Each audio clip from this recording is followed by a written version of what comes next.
Hello everyone, and welcome to my Sister Wives For You channel.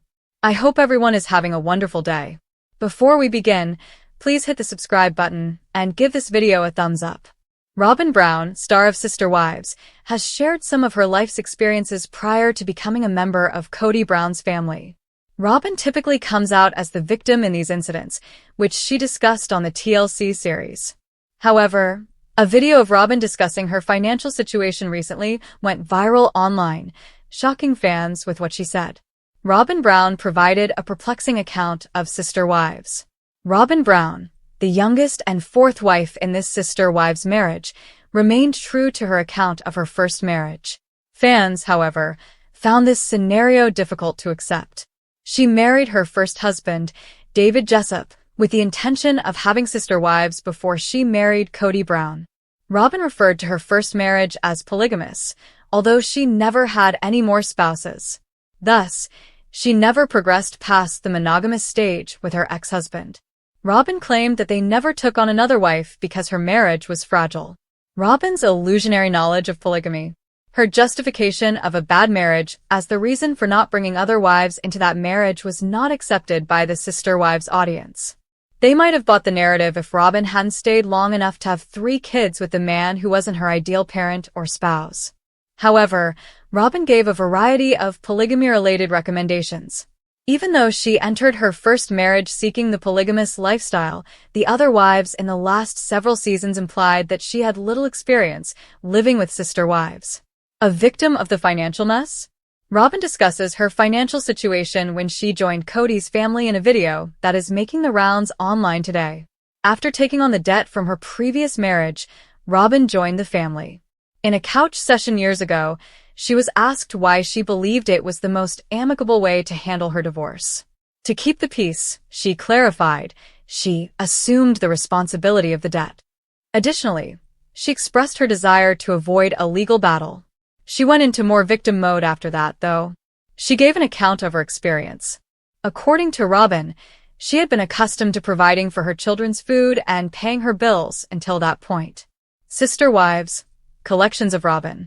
Additionally, Robyn Brown discussed her situation in collections and her inability to pay her debts. She further admitted that she was embarrassed by this while sitting next to Kody. Fans of Sister Wives, however, clapped back. They questioned why she didn't get employment to assist with debt repayment. Robyn's unsuccessful former marriage seems to have left her with a significant amount of debt when she joined the family. Therefore, there may be more to the other 3 wives' hostility against Robyn than just jealousy when she and Kody returned from their honeymoon. The fourth wife's dowry probably made matters worse for this low-income family.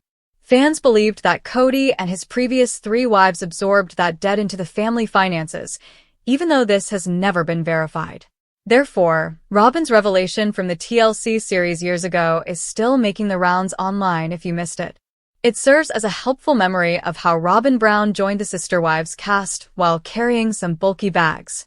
From the outside looking in, Robyn Brown was once painted as the dutiful, softly spoken wife who rescued Kody Brown's idea of plural marriage when the original family unit began unraveling. But behind the carefully curated TLC narrative was a long-simmering truth that exploded into whispers, rumors, and finally outright resentment. Robyn didn't just join the family, she dumped emotional, financial, and psychological heavy luggage straight into the laps of Kody's original wives and children, and now, years later, the consequences are blowing up in their faces. Long before she officially became Kody's fourth wife, Robyn came with her own baggage, 3 children, debts from her previous marriage, strained relationships with extended family, and a deeply ingrained expectation that the Brown family would not only welcome her with open arms, but absorb all of it without protest. At first, Janelle and Christine tried to play along, biting their tongues through gritted teeth, trying to honor their spiritual commitment and the so-called principle Kody preached. Mary, already emotionally isolated, watched with glassy eyes as Kody showered Robyn with patience, grace, and attention that none of the original wives had seen in years. But it didn't stop there.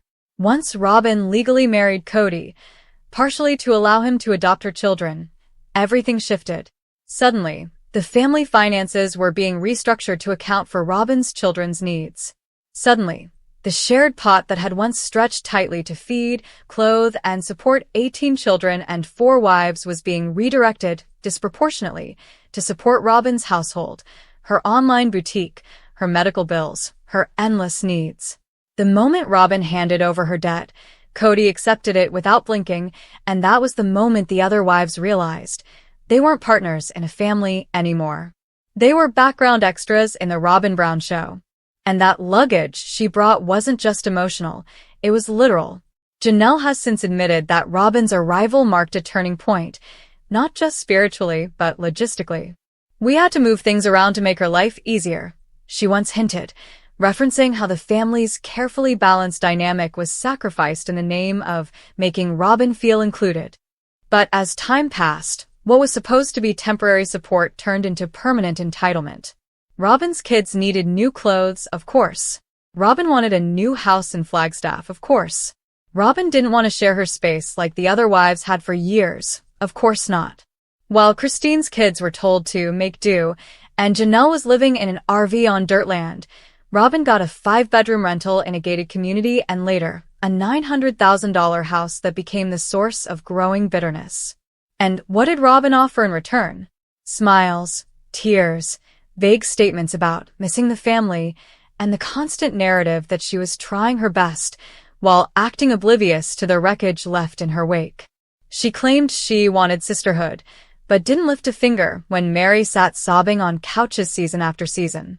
She claimed she wanted unity, but always had a private meeting with Kody right before he made any decision that impacted everyone else. And now, years after joining the family, the rest of the Browns have had enough. Christine was the first to push the luggage back, saying no more, walking away not just from Kody, but from the idea that she should bear the weight of Robyn's needs. Her declaration that she wanted something more wasn't just about her relationship with Kody, it was about being done carrying someone else's emotional chaos. Janelle followed suit, her patience long depleted. And Mary? Well, even she, after years of clinging to the hope of being seen again, finally recognized that the only person Kody was willing to fight for was Robyn. But here's the thing, Robyn never fought for anyone but herself. While she wept on camera about her dreams for one big happy family, she simultaneously accepted every special privilege handed to her, never once stopping to ask, "Is this fair?" Never once saying, "I don't need this if the others are going without."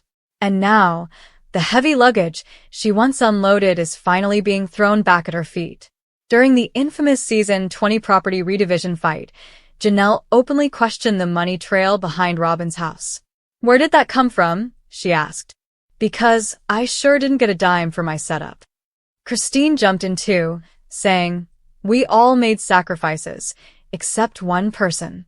And though Robyn sat silent during the confrontation, the cameras caught her lips pressed tight, eyes burning, hands trembling, not with guilt, but offense. How dare they suggest she was the problem? But fans weren't fooled.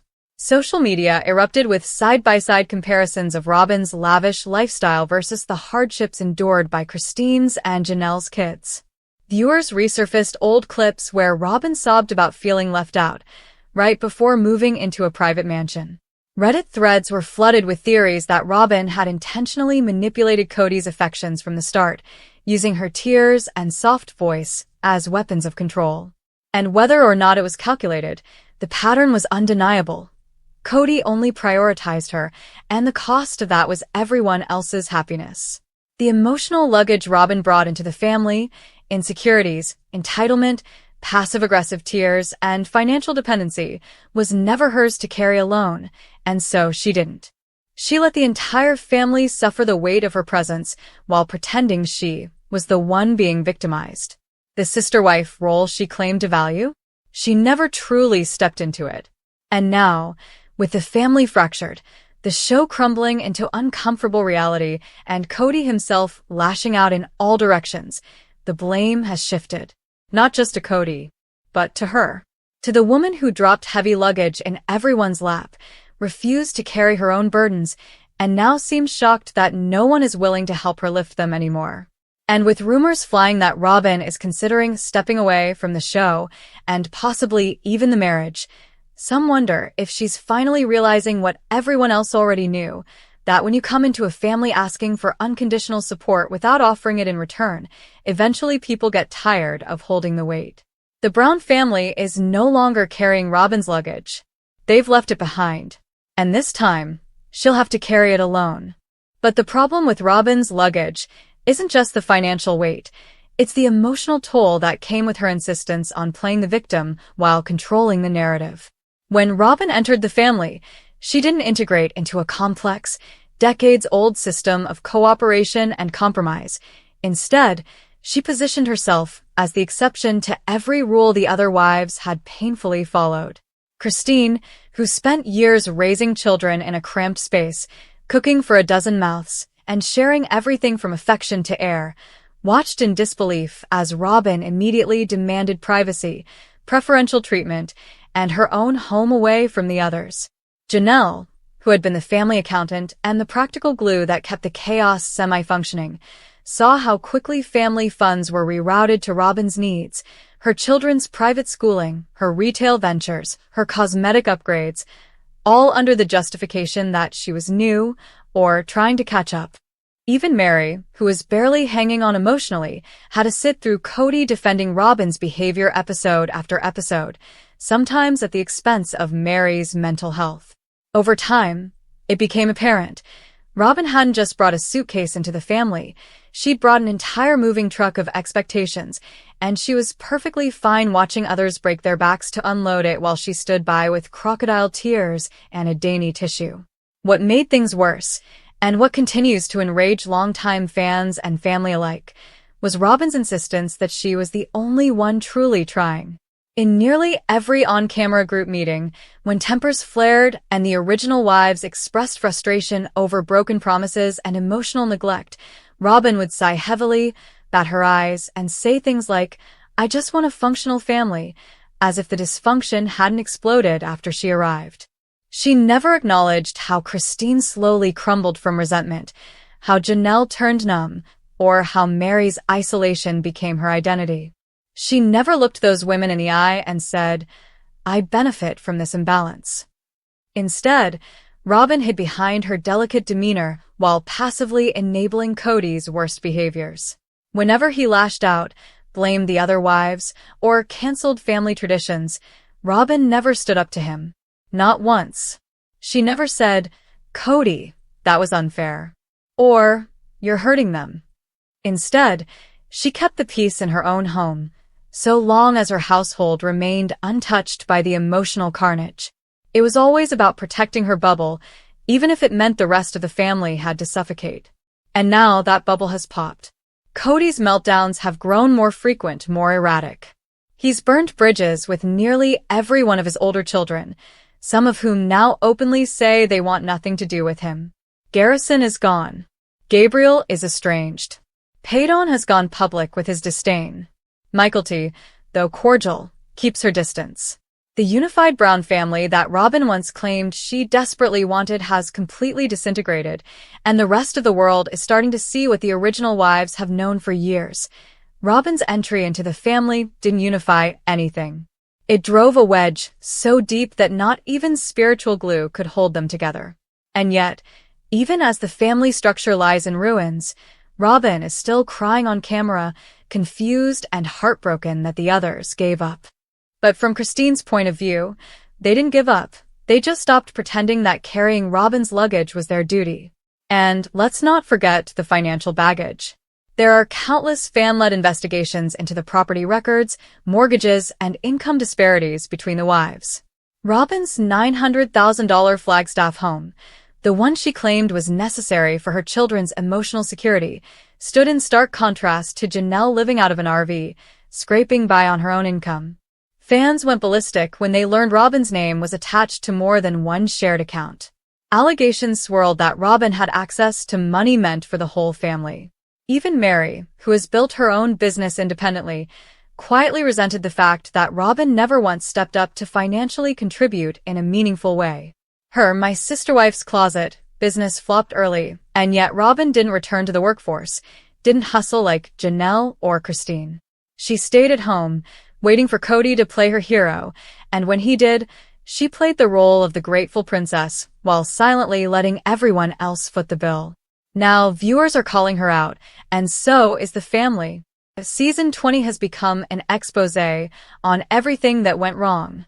Christine has outright said on camera, it was never equal. Not after Robyn. Janelle has voiced her regret over how long she's stayed silent. Even Mary, once her quietest ally, now posts about being done with being used. And through it all, Robyn remains the same, shell-shocked, clutching tissues, muttering about unity while surrounded by ashes. But the family doesn't want unity anymore, not on her terms. They want healing, independence, and the freedom to stop shouldering someone else's mess. And that's the real issue. Robyn's luggage wasn't light. It was packed with denial, privilege, unspoken debts, and unacknowledged favors. And while every member of the Brown family had their burdens, only Robyn expected the others to celebrate hers. She wanted sympathy without sacrifice, loyalty without leadership, and emotional labor without reciprocation. Now, with no more wives left in the picture, no more shared holidays, and a patriarch unraveling by the day, Robyn is finally being forced to confront what she brought to the table and how much of it she expected everyone else to carry. The question is, now that everyone has dropped her bags, will Robyn finally pick them up herself? Or will she walk away from the wreckage, still insisting that she was only ever trying to help?